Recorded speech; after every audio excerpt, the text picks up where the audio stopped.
Bismillahirrahmanirrahim. This is lecture 2 of agronomy course, and in this lecture we will study the principles and practices of agronomy, and there are about 11 principles and practices of agronomy, and we will discuss one by one. The principle one of the agronomy is planning, programming and executing measures for maximum utilization of land, labor, capital and other factors of production. So this principle basically deals with the planning when we just plan about something to do, to perform in the field, and we plan in our mind how we will do that. And then the programming when we materialize the things on the paper, what activity should be done first and what should be done in secondly and thirdly, like that, and executing the to perform the field operations practically at the farm. So we do planning, programming and execute the measures at the field level in order to maximally utilize the land as a resource. We utilize maximally, then we utilize properly the laborers available, then capital assets in the form of the machinery, in the form of the other resources like housing and farms and water channels, like that, and other factors of production we keep in mind. This is, for example, if we want to do the cultivation or farming for potato. So for potato we must have to plan first where we have to grow potato and how much area we have to bring under cultivation and how we can get that land. Similarly, once it is decided, then we do the programming. We materialize the things on the papers, that how we will prepare the land and how we will irrigate the land, and from where we will purchase the seed and how we will arrange the laborers. And when we go on the field at the farm level, and we will execute the operations one by one, and we will utilize our resources like the land, laborers, capitals and other factors at the same time. So this is the first principle, that is very comprehensive principle of agronomy. Second principle of agronomy is the choice of the crop varieties. So choice of the crop varieties is very important because we are choosing seed. We are selecting the seed which we are going to sow in the field. If our choice for variety of the crop is not good, it will result into low productivity and finally loss of the business. So choice of the crop variety adaptable to the particular agroclimate should be considered first. Then land situation we must study, and according to the compatibility of the land situation we have to choose the crop varieties, because different areas there are different varieties as per the suitability of the climatic conditions. Then there is the soil fertility. We should keep in mind the soil fertility in order to cultivate any crop varieties over there. And then there is a season should must be compatible with the crop. And then the method of cultivation, method of sowing, how we will perform the sowing, whether this variety is broadcasting variety or whether it will be sown on ridges and furrows or on beds, and then benefiting to the cropping system. So it should be adjustable in the cropping system and according to the recommendations of the agriculture department. So that and there should be marketing facility available when we will harvest and we require income to be generated, or we require its marketing and selling. So this is the second principle, that we must choose a proper crop variety. The third principle is proper field management. For proper field management, how we will perform in the field operations and how we will prepare the land. So first we have to perform the tillage practices in order to prepare the land, and then we have to manage the field channels for irrigation purposes, and bunds and drainage facilities in order to remove the excessive water, then checking the soil erosion, whether there is a chances of erosion. It means if the land is slopy, then there will be greater chances of soil erosion over there. And we require the leveling, and we should do the laser land leveling in order to avoid excessive loss of water, or in order to avoid the soil erosion from there, and adopting other suitable land improvement practices in order to have a greater production from per unit area. So proper field management is the third principle of agronomy, and that is also very important, that is related with the tillage practices and field management. The fourth principle of agronomy is the adoption of the multiple cropping and also mixed or intercropping to ensure harvest even under adverse environmental conditions. So fourth principle is related with the multiple cropping. Multiple cropping is the opposite of monocropping or single cropping. So in multiple cropping, we grow different crop on the same land in the same time in order to get greater production and diversified production.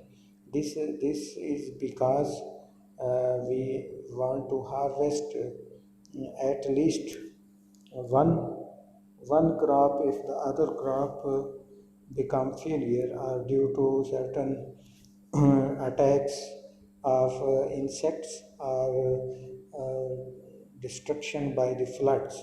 So if we suppose if we have two crops, one is the maize and one is the lobia, and we do the intercropping or the mixed cropping. If due to certain diseases or certain other cyclones one crop is damaged, then we have the other one. If both crops successfully reaches to the maturity, then we can harvest both, and the yield and production will be increased, and we can generate more income from the same land during the same time period. So adoption of multiple cropping is the fourth important principle of agronomy. Then the fifth, we have the timely application of proper and balanced nutrient. This is the fifth principle of agronomy, that is concerned with the soil fertility. So we have to maintain the soil fertility up to the level required by different crops, and this we can achieve from the application of different kind of fertilizers. And sometimes we use the organic fertilizers, but the organic fertilizers are not sometimes sufficient to supply enough nutrients required by the crops. So in that case we utilize inorganic fertilizers that can be purchased from the market in order to sufficiently supply nutrients. Alongside the nutrients applications, we must have to increase the soil productivity through soil improvement practices. We have to maintain the green manuring and also apply the farmyard manure or the compost in the soil in order to improve the nutrient absorption capacity of the crop or the plants.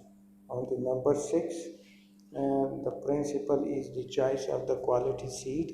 are the seed material and maintenance of the requisite plant density per unit area with healthy and uniform seedlings. So choice of the good seed quality, choice of the crop variety is important, but when we have decided to choose any crop, then the other step is to check the quality of the seed, vigor of the seed. Seed should be of good quality, it should be free of the diseases, it should be free of the damages, and we have to perform the germination test before sowing of the seed, and after ensuring the good quality of the seed, then we have to ensure the proper plant density or the population per unit area in the field. So plant number of plants in the field should be optimum. It should not be more than the recommended population, and it should not be less. If it will be less, it will then the yield will be, the production from that area will be less, and if it will be low, if it will be higher than the recommended population, then the health of the plants will be affected due to the greater accumulation of plants uh, in the lower area. So recommended plant population should be adapted, and in order to achieve this, we have to keep a uniform distance from plant to plant and from row to row. Okay. The next principle on number 7th is proper water management. This is related with the water management with respect to the crop, soil and environment through conservation and utilization of water moisture, as well as by utilizing water that is available in excess and scheduling irrigation at critical stages of the crop growth. So this principle is pertaining to the management of water, supply of water, while keeping in mind the conservation principles and utilization of the moisture. So we have to keep the soil in good moisture condition as per the requirement of the crop, but at the same time we have to keep in mind the type of the soil and the environment temperature over there, because in higher temperature situations more water is transpired from the plant body, and the soil water is lost in the atmosphere through transpirational process under high temperature situations. So under high temperature situations we have to supply water to the crops more intensively and subsequently. So and if the soil type is sandy, then again we have to apply more water to the crop, and if the soil type is clay texture soil, then we require less number of irrigations. So we have to schedule the irrigation, schedule the supply of the water to the crops as per the requirement and as per the symptoms of dryness or the drought or the wilting on the crop plants. And but in case of the shortage or scarcity of water, we have to schedule the irrigation as per the critical stages of the crop. So different crops have different critical stages, where these are the stages uh, where water requirement or root nutrient requirement should be fulfilled, otherwise the yield will be reduced. The next principle of agronomy is the adoption of adequate, need-based, timely and exacting plant protection measures against weeds, insect pests, pathogens as well as climatic hazards, and correction of deficiencies and disorders. This principle is related with the plant protection measures. Plant protection measures means we have to protect our crop from different diseases and insect pests, and also from the weeds as the unwanted plants in the fields. So for that purpose we have to utilize pesticides, insecticides and weedicides in order to protect. But if we don't want to apply these chemicals in order to keep in mind the protection of the environment, then we have to utilize some organic measures in order to achieve the goals. So, if our organic measures are by manual methods, we can reduce the plant insect pest populations in the fields, and also we can adopt the intercultural operations in order to remove the weeds from the field.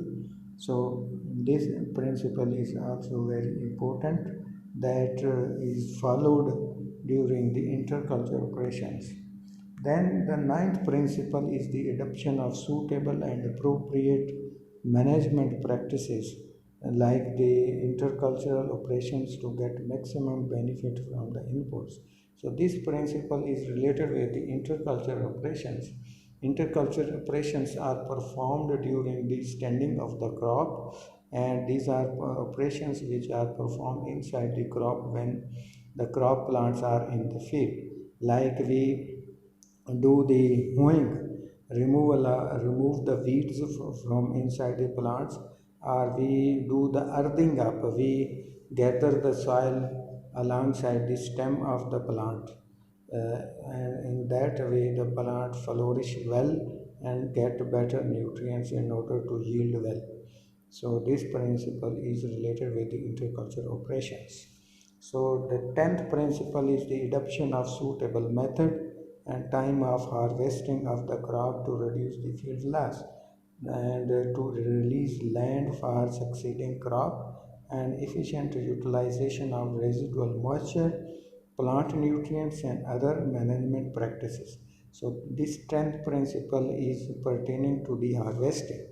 Harvesting means we harvest or cut the crop when it is fully mature. We not harvest or not cut the crop when it is immature, because when it is immature and we cut the crop, it will not yield well and it will be a loss, and it will not get